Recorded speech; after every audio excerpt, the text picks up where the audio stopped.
Thank you very much, Sarah. It's lovely to be here today. As Sarah says, I'm a professional outdoor photographer.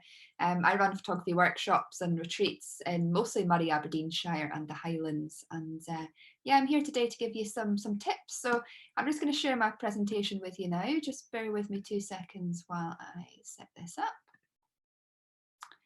There we go. I'm kind of aware that I'll probably be speaking to a variety of people with different photography knowledge. So what I've sort of done is I've created this kind of 10 top tips to share with you all. The first two are quite basic tips, but they are things that people do tend to get wrong when they're quite new to photography. But if you're, quite well known or quite, clued up with your photography, that they might be quite obvious to you. But the second half of this presentation will be the sort of advice that I'd give people to really make your images different so that they do stand out. So without further ado, let's begin. So as I say, this might be a little bit obvious to some people, but something that is so important and that some people do get wrong is that they need to really make sure that whatever you're photographing is in focus. So some of you will be entering this competition using your phones and some of you will be using more higher end cameras. And the thing is, if you're using a phone, generally speaking, if you're photographing something up close or a whole scene, your phone does tend to be pretty good at automatically focusing on your subject. And I'm sure you all know, but most phones now with a touch screen, you can just touch on whatever part of the image you want to be in focus and it will automatically focus for you. So it's so important to ensure that whatever you're shooting, that the main subject of your image is in focus. And of course, if you're using a camera, this can also be done automatically, but you can also do it manually. And it's just, again, ensuring that once you've taken your image, just checking that it is in focus.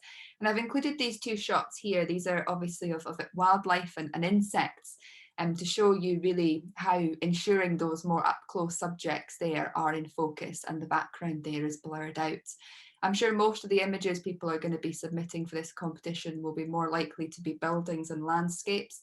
But of course, especially for potentially the crisis aspect of this competition, you might want to photograph some more up close subjects, maybe things floating in the sea or that sort of thing. So it's just ensuring that your main subject there is in focus within your frame. The second thing is to ensure that your camera is still. I think when you look at focus, most people get that right. But one thing people do is that you sometimes see images can be a little bit blurred. So if you're photographing during the day, especially with your phone, you're probably going to be fine because there's going to be enough light coming into your camera and your phone there. But if you do find yourself shooting, in the early hours of the morning or on a particularly dark day, or if you're maybe in a historic building, on the left-hand side here, we've got the historic castle of, Duffus Castle here. If you're in a castle or an historic building and it's particularly dark, just ensure that you hold your phone or your camera still until the image is properly taken. One of the issues I often find is that there'll be a slight blur, which will soften your images if people haven't done this. So if you're using a camera, you can set the different settings and your shutter speed and whatnot to ensure that it's fast enough to give you nice crisp images, but it's always just something to be aware of. Hold your camera or your phone still until you're sure that your image is not blurred. And this is something that I think a lot of people tend to miss really when they're doing photography is, light really when taking photographs is everything. And, if you don't have light, there is no photograph there to be taken. So whatever you may be photographing for this competition, it's a really good idea to ensure that there's enough light on your subject matter. And you can see with both these images here, the one on the left was taken very early in the morning and you've got this lovely subtle light over the landscape there and also on the trees and the flowers in the foreground. And on the right hand side there, you've got Beaufort Rock with the light hitting the rock itself. One thing I regularly see is that people will see a really interesting photograph, but the light is often on an object or the landscape behind the subject that's really interesting them. So if you are photographing particularly quite a large scene, so a whole building or wind turbines within the landscape itself, it can often be a good idea to ensure that whatever it is you're deciding to photograph has enough light on it to photograph it well. Otherwise, you can find that your attention is diverted to other parts of the image or the scene that you've shot rather than the subject itself. So always look at where the light is, how it's interacting with your subject matter, and try and make the most of it when taking your images. And this is more for if you're taking kind of bigger scenes. So, again, if you're photographing something like wind turbines, renewable energy within the landscape, if you're photographing a storm coming in, here on the right, we've got this stormy sea and clouds over the sea there. Just ensure that if you're taking these landscape shots where there is a horizon, that your horizon is straight. It's just one of the kind of rules within kind of photography there. If you've got a squint horizon, it doesn't make the image look as natural, and it can look just not as nice as if you've got that straight horizon. So always check before you submit any images to competitions that your horizons are straight, especially when you're, like I say, photographing bigger scenes with obvious nature and that within them. And make sure your story is clear, especially for a competition like this. You've got very set categories within it that you're being asked to create images around. So the best images I find when it comes to competitions are ones that have very clear stories around them. So with these images here that I've chosen to demonstrate this, the one on the left is obviously that the story here is the Northern Lights against the night sky. And to give the viewer a little bit of context of where I am, I've included some rocks and this jagged rock here on the beach as almost foreground interest here to allow the viewer to see the Northern Lights within the scene. But what I've done is ensured that I haven't included too much else in the photograph, because the Northern Lights are the main subject matter here, but just giving you that context. And then on the right-hand side, the story of this image is this mirrored reflection of the sunrise and the clouds and the lighthouse there on the beach. So that, they're very kind of simple shots. So you've not got anything else coming into the image to distract the viewer from the main story that you're trying to tell.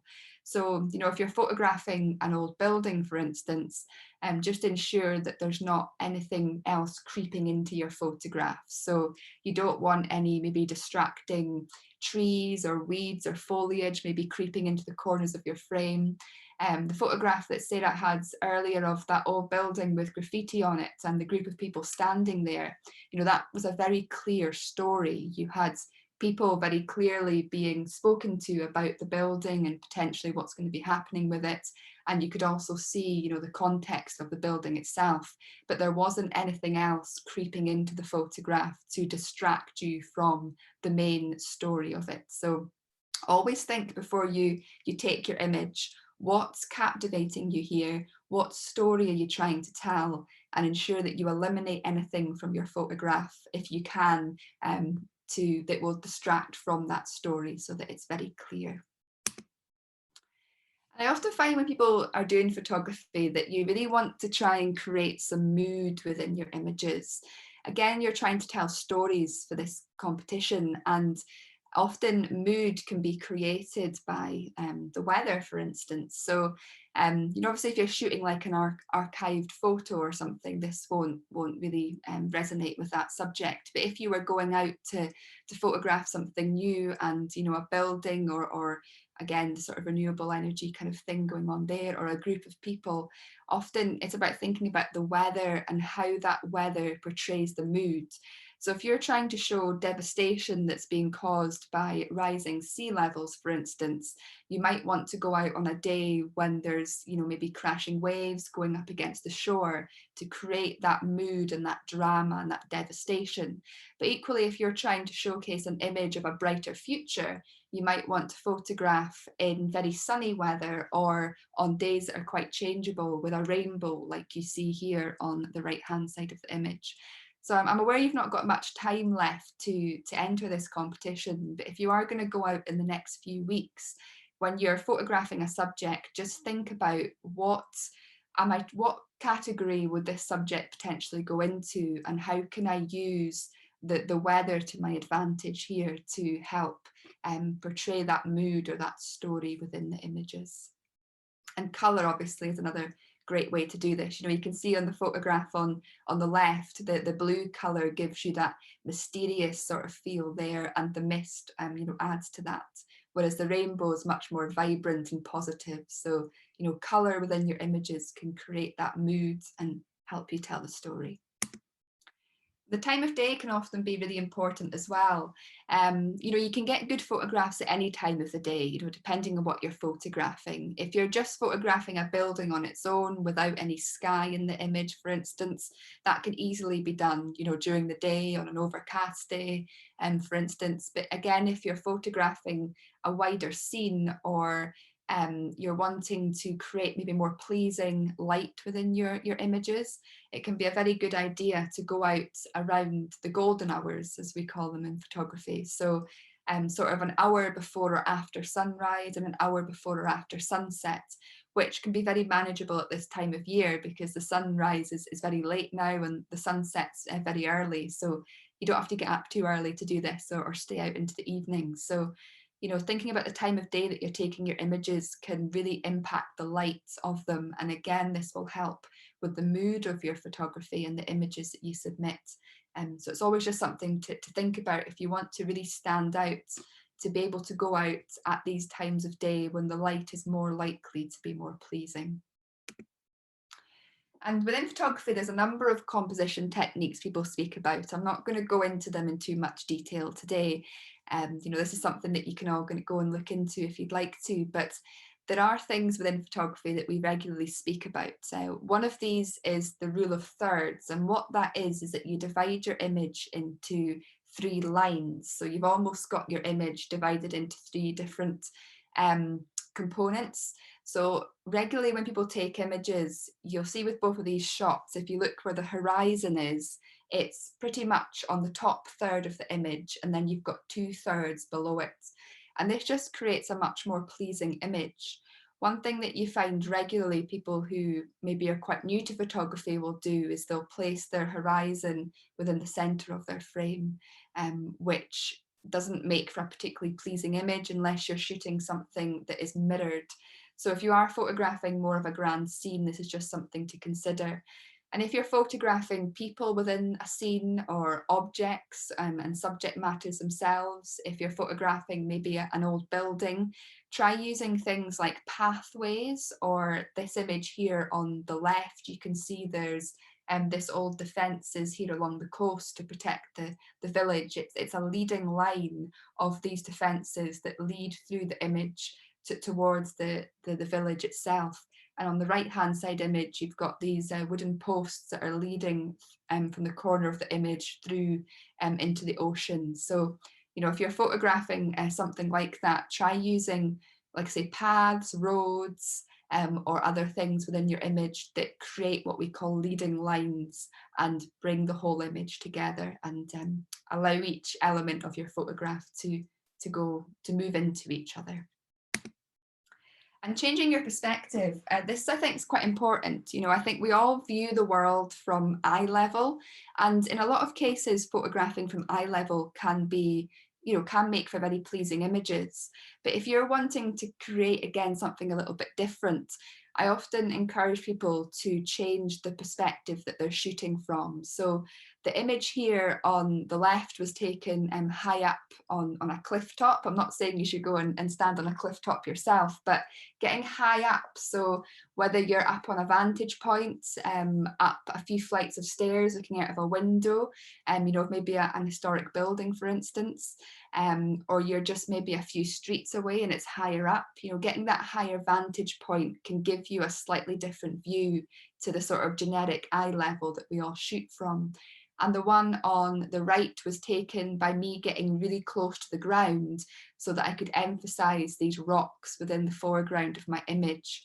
So again, if you're photographing buildings and you want to show the scale of those buildings, or if you're photographing, again, something like renewable energy and you want to show the scale of everything in the landscape, if you get down low, it allows you to create that. So just think about changing your perspective by changing where you're shooting from and the level that you're capturing your images from too. And lastly, if you're really struggling with the more broader scenes within this sort of competition, it's always good to look at the more smaller details around you. And one thing I kind of find is, you know, if you go out looking for the bigger picture all the time, you don't always capture it. But if you start looking at the smaller elements of things, you can uncover photographic opportunities where you didn't think there was any. So this image on the left was taken literally just me walking on your generic path through a woodland. There wasn't much interest, but when I looked at the ground and I saw the pile of leaves that had fallen off the trees, you start seeing all these shapes and patterns which then tell a story. You know, and this could be done within this competition if you're photographing, you know, the devastation of something. You're photographing maybe a building crumbling rather than photographing the whole building. You could photograph cracks within it, certain aspects of graffiti, that sort of things. And then the image on the right there, rather than photographing the whole tree within the landscape, it's again about getting close to it or zooming into it and just capturing that small element of it there, you know, one half of the tree. So yeah, just if you are struggling with the bigger picture of things, you know, try looking at the smaller elements of what you're photographing. And especially if you're hosting an event at a specific venue or a specific location, you might not have the opportunities to photograph a number of subjects, but if everybody's photographing one building or one scene, you know, try and encourage them to look at the smaller aspects of it as well.